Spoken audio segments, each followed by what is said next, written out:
మీ car ఖరాబ్ కాలే అనుం చెడ్డది కార్ఖానకు పోయింది ఇంకా వాపసు రాదు తూకం కింద ఈ పక్కనే ఉండే మా జుమరాత్ బజార్లో రాత్రి పూట తూకం కింద అమ్మాల్సిందే ఇక మళ్ళా వాపసు రాదు కొడుకుకు తెలియనట్టుంది కానీ తండ్రికి తెలిసింది అందుకే తండ్రి నిన్నమన్న బస్సు వేసుకొని బయలుదేరిండు ఇక ఆయన వెనకాల ఓ పక్కన జగదీశ్వర్ రెడ్డి ఇంకొక పక్కన ఇక సిల్లర్గాళ్ళు బుడర్కాన్లను అందరిని వెంబడేసుకొని తిరుగుతున్నాడు ఆయనను చూస్తుంటే వెనకటికి ఎవడో తిక్కలోడు తిరునాళ్ళకు పోతేనంట ఎక్కనిక దిగనికనే సరిపోయిందంట మొత్తం జాతర ఇవాళ చంద్రశేఖరరావు కూడా మొన్న మిర్యాలగూడ పోయిండు సూర్యాపేట పోయిండు భువనగిరి పోయిండు మహబూబ్ నగర్ పోయిండు నాగర్ కర్నూలు పోయిండు ఆయన ఏం చేసిండో చెప్తలేడు 10 ఏళ్ళు ఏం వెలుగబెట్టిండో తెలంగాణ ప్రజలకి ఏమి అభివృద్ధి చేసిండో చెప్తలేడు 100 రోజుల్లో రేవంత్ రెడ్డి ఏం చేయలేదు అర్జెంటుగా రేవంత్ రెడ్డి దిగిపోవాలి నేను ముఖ్యమంత్రి కావాలి అంటుండు నేను అడగదలుచుకున్న చంద్రశేఖరరావును నేను వందలాది మంది పిల్లల్ని బలిచ్చి రాలేదు లేకపోతే ఉద్యమం ముసుగులో తెలంగాణను దోపిడీ చేసి రాలే నీ అవినీతి మీద నీ అరాచకం మీద నీ దోపిడీ మీద నీ దొంగతనాల మీద నీ ఆధిపత్యం మీద నీ గడీల ముందల తెలంగాణ ప్రజల్ని బానిసలుగా చూసినందుకు గజ్వేల్ ఫామ్ హౌస్లో నేను బొందబెట్టి ఈ కార్యకర్తలు ఇందిరమ్మ రాజ్యం తెచ్చారు అయ్య పేరో తాత పేరో చెప్పి కేటీఆర్ లాగా మంత్రిని కాలే బాజాబ్తా కొట్లాడి ప్రజల ఆమోదం తీసుకొని మా నాయకులు అందరూ మద్దతు ఇచ్చి నన్ను ముఖ్యమంత్రిని చేస్తే కుర్చీలో తీసుకున్నా అల్లా తప్పగా రాలే బిడ్డ నువ్వు అనుకుంటే దిగిపోనికే నువ్వేదో తమాషా అనుకుంటున్నావు ఏడాది తిరిగే లోపల మళ్ళీ అవుతాని ఏడాది కాదు చంద్రశేఖరరావు నీ జీవితంలో మళ్ళీ పదవి అనేది లేదు నీ పదవి అయిపోయింది నీ మందు సీస ఖాళీ అయిపోయింది ఇక మళ్ళా ఇక నీ జీవితంలో పదవి అనేది నీ కళ్ళతో చూడలేవు ఇక ఇదే కాదు నిన్న ఆయన ఖమ్మంలో చెప్తున్నాడు వచ్చేది సంకీర్ణమే మనకు 12 ఎంపీలు గెలిస్తే నామ నాగేశ్వరరావు మంత్రి అవుతాడని కేంద్రంలో మంత్రి అవుతాడంట ఎవరి చెవులో పువ్వు పెడుతున్నావు చంద్రశేఖరరావు నువ్వు ఎట్లా కాంగ్రెస్కు 40 రావంటివి కాంగ్రెస్ వాళ్ళు నిన్ను కారోని దగ్గర కూడా రానియరు ఎవడన్నా టీఆర్ఎస్ వాడు చంద్రశేఖరరావు ఇంటి మీద వాలిన కాకి మన ఇంటి మీద వాలిన ఊకునేదే లేదు ఆ కాకిని కూడా కాల్చేస్తామని చెప్పి మా కాంగ్రెస్ పార్టీ కార్యకర్తలు అంటున్నారు రేపు మన ప్రభుత్వంలో చేర్చుకునేది లేదు 14 సీట్లు తెలంగాణలో గెలిచి రంజిత్ రెడ్డిని ఎంపీగా ఎన్నుకొని కేంద్రంలో మహాకూటమి ఇండియా కూటమి ఇవాళ ప్రభుత్వాన్ని ఏర్పాటు చేయబోతుంది ఒకవేళ మేము రాకపోతే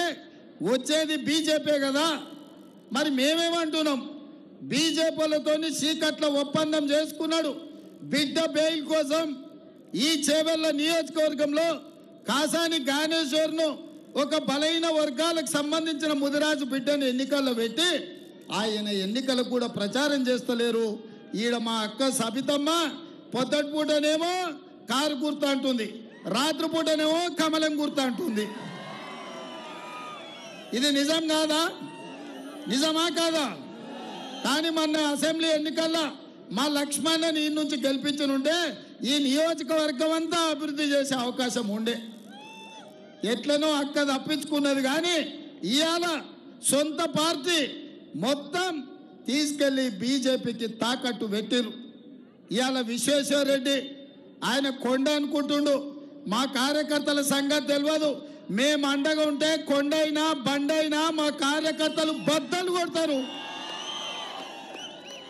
ఆయన కార్యకర్తలు ప్రజలు పోతే అపాయింట్మెంట్ తీసుకొని రావాలంటుండంట అపాయింట్మెంట్ ఏమన్నా నీ దగ్గర వ్యాపారం చేయడానికి వచ్చిండ్రా లేకపోతే నీ దవాఖానలు ఏమన్నా దుడ్లు తక్కువ చేయమని వచ్చిండ్రా నీకు ఓట్లు వేసినందుకు వాళ్ళకి సమస్య ఉన్నప్పుడు వాళ్ళు వచ్చి కలుస్తారు విశ్వేశ్వర్ రెడ్డి కలవాలి శాతనైతే సాయం చేయాలి నీ దవాఖానలు ఏమన్నా ఉంటే ఫీజులు తగ్గించాలి అందుకే ఇవాళ విశ్వేశ్వర్ రెడ్డి రాజకీయాన్ని కూడా ఒక వ్యాపారం లాగా చూస్తున్నాడు లాభసాటి వ్యవహారంగా చూస్తున్నాడు ఎంత పెట్టుబడి పెట్టినా ఎంత లాభం వచ్చిందని చూస్తున్నాడు అట్లాంటి వాళ్లకు రాజకీయం కుదరదు ప్రజా జీవితానికి విశ్వేశ్వర్ రెడ్డి గారు ఉపయోగం లేదు నీ దగ్గర ఎట్లాగూ వేల కోట్లు ఉన్నాయి. మీ మోడీని అడిగి ఉత్తరప్రదేశ్లోనో బీహార్లోనో రాజస్థాన్లోనో రాజ్యసభ తెచ్చుకో విశ్వేశ్వరరెడ్డి. ఇక్కడ నీకు ప్రజలు ఓట్లు వేయరు. 5 ఏళ్ళు నిన్ను గెలిపిస్తే 5 పైసలు కూడా ఈ చేవెళ్ళకి తీసుకురాలి. ఆనాడు చంద్రశేఖరరావే ప్రభుత్వం ఉండే, నువ్వే ఎంపీగా ఉంటివి. మళ్ళీ ఇవాళ 10 ఏళ్ళు తెలంగాణను మోసం చేసిన మోడీ పక్కన చేరి ఇవాళ మోడీ తరఫున ఓట్లు అడుగుతున్నావు. నేను సూటిగా అడుగుతున్నా విశ్వేశ్వరరెడ్డి గారిని. ఆనాడు కాంగ్రెస్ పార్టీ సోనియా గాంధీ గారు ఔటర్ రింగ్ రోడ్డు చుట్టూతా ఐటీఐఆర్ కారిడార్ ఇస్తే ఆ ఐటీఐఆర్ కారిడార్ ద్వారా వేలాది కోట్ల రూపాయల పెట్టుబడులు తెలంగాణకు వచ్చి లక్షలాది ఉద్యోగాలు ఈ ప్రాంతంలో వచ్చేది. ఐటీ పరిశ్రమలతోని ఈ ప్రాంతం అంతా అభివృద్ధి చెందేది. ఈ మహేశ్వరం అంతా కలకలలాడేది. అట్లాంటి ఐటీఐఆర్ను నరేంద్ర మోడీ గారు రద్దు చేసిండ్రు. నువ్వెందుకు నరేంద్ర మోడీకి వద్దని చెప్పలేదు అని నేను విశ్వేశ్వరరెడ్డిని అడుగుతున్నా. బయ్యారం ఉక్కు కర్మాగారం సోనియామ్మ ఇచ్చింది, అది రద్దు చేసిండు. కాజిపేటలో రైల్వే కోచ్ ఫ్యాక్టరీ ఇచ్చిండు, అది రద్దు చేసిండు. ఐఐటి ఇచ్చిండు, ఐఐఎం ఇచ్చిండు. ఇట్లా ప్రతిదీ ఆనాడు కాంగ్రెస్ ఇచ్చినవి రద్దు చేసిండు. ఇక నరేంద్ర మోడీ కూడా 2 సార్లు 10 ఏళ్ళు మనకు హామీలు ఇచ్చిండు. సంవత్సరానికి 2 కోట్ల ఉద్యోగాలు ఇస్తా అన్నాడు. 10 ఏళ్లలో 20 కోట్ల ఉద్యోగాలు ఇవ్వాలి. ఆ లెక్కన తెలంగాణకు 72 లక్షల ఉద్యోగాలు రావాలి. మరి ఇవాళ తెలంగాణకు కేంద్ర ప్రభుత్వం ఉద్యోగాలు ఇవ్వకపోవడం వల్ల 40 లక్షల నిరుద్యోగ యువకులు ఇవాళ తెలంగాణలో దిల్సుఖ్ నగర్లో, అశోక్ నగర్ చౌరస్తాల్లో, ఆమీర్పేట్ చౌరస్తాల నిరుద్యోగులుగా తిరుగుతున్నారు. అదేవిధంగా రైతుల ఆదాయం 2 చేస్తా అన్నాడు. రైతు వ్యతిరేక నల్ల చట్టాలు తెచ్చాడు. పేదోళ్ళ ఖాతాల స్విస్ బ్యాంకులో లక్షల కోట్ల నల్లధనం ఉంది. ఆ నల్లధనం తెచ్చి ప్రతి పేదవాళ్ళు, ముఖ్యంగా మా అక్కల ఆడబిడ్డల ఖాతాలల్లో 15 లక్షల రూపాయలు వేస్తా అన్నాడు. అక్క 1 రూపాయలు వేసిండా మోడీ? 15 లక్షలు వేసిండా? 15,000 వేసిండా? 15 రూపాయలన్నీ వేసిండా? 15 పైసలన్నీ వేసిండా? విశ్వేశ్వరరెడ్డి వచ్చి అడుగుదురా మా అక్కల్ని.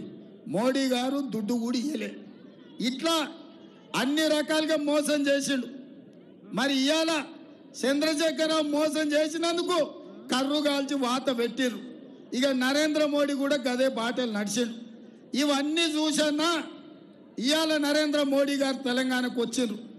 మీడియా మిత్రులారా, మీరు ప్రజలకు చూపించాలి. ఇప్పుడు నేను మాట్లాడుతున్నది, ఈ దేశ ప్రధానమంత్రి 10 సంవత్సరాలు ఈ దేశాన్ని వెళ్ళిన ప్రధానమంత్రి తెలంగాణ రాష్ట్రానికి వచ్చి 10 ఏళ్లలో ఇచ్చిన మాట, బయ్యారం ఉక్కు కర్మాగారం గురించి మాట్లాడలే, కాజిపేట రైల్వే కోచ్ ఫ్యాక్టరీ గురించి మాట్లాడలే, ప్రాణహిత చేవెళ్ళ ఎత్తిపోతల పథకాన్ని జాతీయ ప్రాజెక్టు చేస్తానులే, పాలమూరు రంగారెడ్డి ఎత్తిపోతల ప్రాజెక్టును జాతీయ ప్రాజెక్టు చేస్తా అని చెప్పలే, మన ఐటీఐఆర్ కారిడార్ గురించి చెప్పలే, ఐఐఎం ఐఐటి గురించి చెప్పలేదు. ఆయన చిల్లర మల్లర రాజకీయాల గురించి మాత్రమే మాట్లాడాడు. గతం మోసం కాదు, భవిష్యత్తులో ఏం చేస్తాడో కూడా ఒక్క మాట చెప్పలే. ఈసారి తెలంగాణ నుంచి ఓట్లు సీట్లు అడుగుతున్నావు కదా, తెలంగాణ రాష్ట్ర ఏర్పాటు